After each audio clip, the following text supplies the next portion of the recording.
আসসালামু আলাইকুম। Lifestyle with বউ শাশুড়ি পেজের পক্ষ থেকে আপনাদেরকে স্বাগতম জানাচ্ছি। কেমন আছেন আপনারা? আশা করি আপনারা সবাই ভালো আছেন। আলহামদুলিল্লাহ আমরাও ভালো আছি।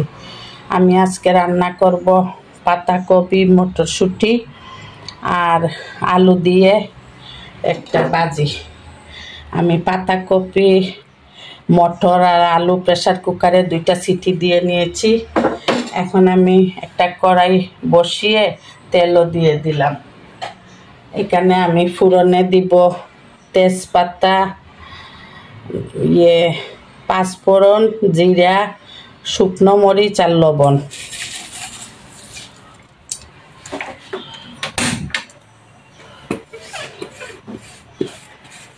আমি আগুন ধরাই নাই, আমি মনে করছি আগুন ধরিয়ে ফেলেছি। আচ্ছা, অসুবিধা নাই।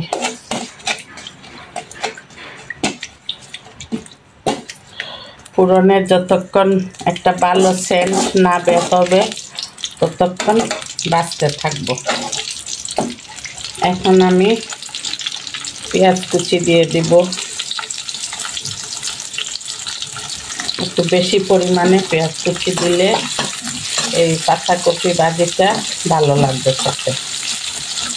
এই পর্যায়ে আপনারা যদি একটু জাল বেশি খান তাহলে কাঁচামরিচও দিতে পারেন, আবার শুকনা মরিচের গুঁড়াও দিতে পারেন। আমি আর কিছু দিব না, কারণ আমার ঘরে আমার নাতিরা আছে, এদেরকে একটু খাওয়াবো, সেজন্য আমি আর জাল দিচ্ছি না। আমি এই তরকারিগুলো এখন কড়াইতে ঢেলে দিলাম।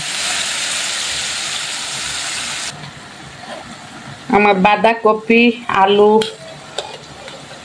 মটরশুঁটির ভাজি হয়ে গিয়েছে। এখন আমি এর মধ্যে 1 চামচ ঘি দিয়ে দিব, তাহলে খেতে খুব ভালো লাগবে। যার ঘরে থাকবে, এটা কোনো কম্পালসারি না, ইচ্ছা হলে দিবেন, ইচ্ছা হলে না। আমার ছিল দেখে আমি দিয়ে দিলাম। আপনারা ইচ্ছে হলে দিতে পারেন ওই